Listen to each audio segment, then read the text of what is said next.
morning, everyone. My name is Shin Sudo from JICA Physio. Sorry, I am replacing Tokasa this morning. In the afternoon session, health. I would like to thank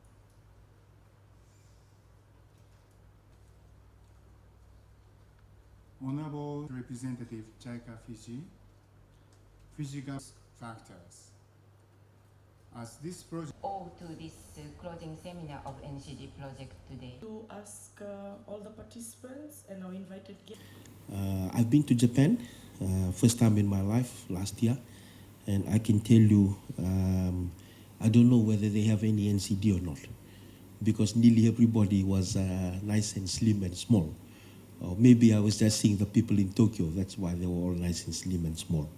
But certainly when I saw them, when I looked at the hospitals and saw the attention to detail, and I looked at the way in which their culture is around making sure that you're healthy, eating well, exercising, brings to fore that if we were going to ask a nation to come and show us something about NCDs, then Japan is probably the right place and the right nation to come and show us what they have in that regard. We also know that there are pockets of population around the world and geographical areas, regions, villages that have people that live very long lives.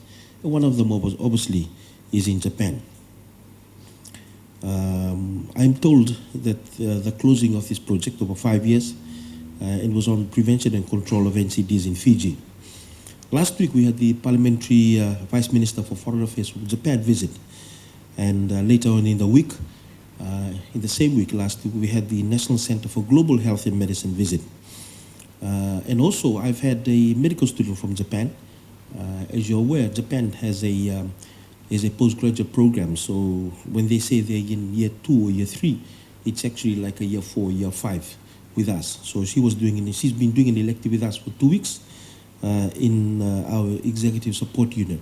So we've had a lot of interactions with visitors from Japan in our office, and at this time I want to again show my gratitude to the government of Japan and also to the Embassy of Japan and KOICA, and JICA for specifically supporting us in the many things that they've done with us. NCD is an epidemic proportion globally, and when we think about it, when I first came into the office I was thinking NCD is a huge problem. But we must also realize that communicable disease is a huge problem. And we must be able to see that we mobilize resources to fight the fight on both fronts. And as I visit villages and communities, I tell them, with adults, there's only 2 types of disease. It's either going to get NCD or you're going to have communicable disease. And it's so important that we fight the fight, as I said earlier, on the 2 fronts, so that we are actually suppressing both of them, rather than just concentrating on communicable disease and leaving out the fight around NCDs. We must also ensure that we are also, making inroads in NCDs. I've been told, the Permanent Secretary has told me that she has set up a steering committee for NCDs, where she's inviting the stakeholders, other ministries to participate in this steering committee. We know that the data estimates that about 71% of people who die in the world die because of NCD. We also know that there's a lot of deaths. About 4% of those deaths are premature deaths, while about 32.2 million deaths are directly linked to cancers, cardiovascular diseases, chronic respiratory diseases, and diabetes. This report also noted the fact that the risks remain relatively high in low and middle income countries to which we belong. The positive note, though, is that the fact that Global Indicators is highlighting that the lowest risk of NCD mortality in 2016 was in high-income countries in the Asian Pacific region, countries such as China and Japan. Because of the growing incidence and prevalence, the UN called for the formation of the Global Monitoring Body to review the national and global progress towards the prevention and control of NCDs. And in doing so, we'll be able to define the ways and means of renewing, reinforcing, and enhancing national commitments to reduce its burden. The 2002 and 2011 WHO NCD risk factor STEP survey for Fiji has indicated diabetes and tobacco to be plateauing off. However, a major challenge the survey captured is in the major risk factors like obesity, overweight, and high blood pressure. I am told that the third survey is due, and I've been informed by Dr. Tukana that it will happen at the end of this year. And we intend to have the universities as part of this survey. The Fijian government has done quite a lot of things in the NCD space to address this NCD crisis. One is the increase in the NCD budget since 2011. Two, government has increased taxes on alcohol and tobacco and palm oil. We've reduced taxes on fruits and vegetables. NCD drugs are now available in the free medicine program, which is about 160 medicines. There's increased development in the area of specialty care, specifically in cardiology, nephrology, eye, and surgery, to name a few. I also want at this stage to mention that we made an appointment. An Australian is our nephrologist, and he has arrived in the country. We hope to have him start work, hopefully by next week, together with a local nephrologist that we are appointing, so that they can work together to address the issues around end-stage renal disease. We've also begun to decentralize our specialist care to reduce the out-of-pocket expenditure. And one of the things that I'm very grateful for is the acceptance by the divisional medical officers and the subdivisional medical officers of the specialists from the hospitals going out to do regular clinics in their health centers and also in their subdivisional hospitals. I'm also very pleased that as they do their clinics, especially the surgeons, they're able to identify patients that need further on care, such as cancers, for example, those with food sepsis that need further debridement, and ensuring that they link them up so that further care is done. And I believe by pursuing that as part of universal health coverage and taking the specialists out into the health centers and the subdivisional hospitals will ensure that we are mitigating the risks that we have around NCDs and very early on in the piece rather than waiting till it's late.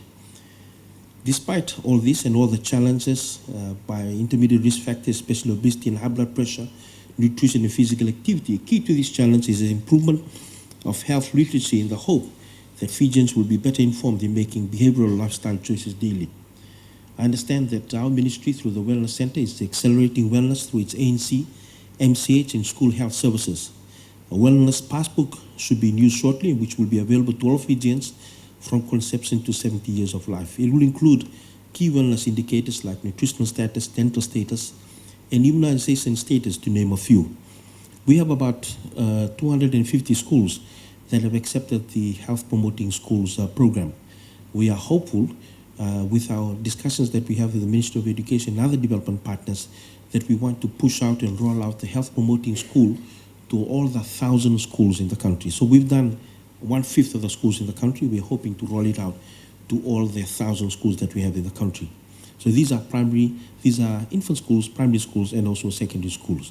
As you're aware, the Health Promoting Schools is predominantly around primary schools. So it's about 150 something that's about primary schools and only 30 in the secondary school space.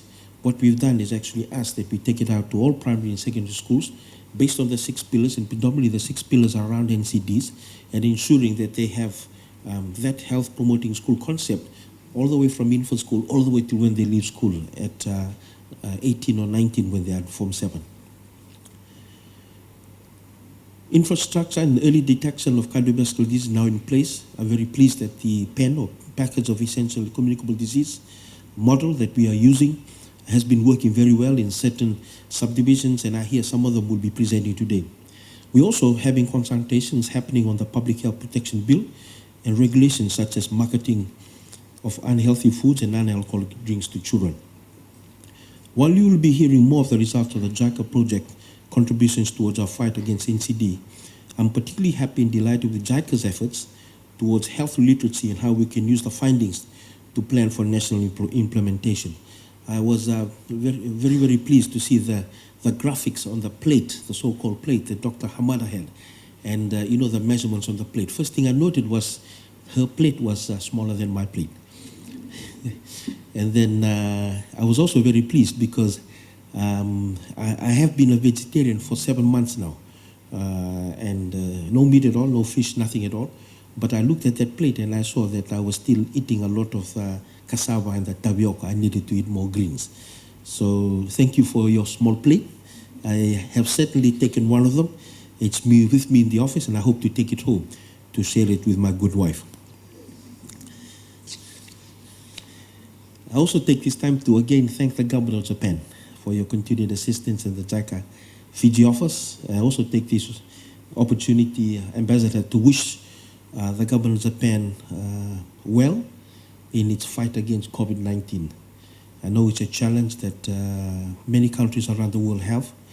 I also know that there have been individuals in Japan that have tested positive, and I want to wish the government of Japan well, and the Ministry of Health, and also the doctors and the nurses and the health professionals that are leading the fight in Japan.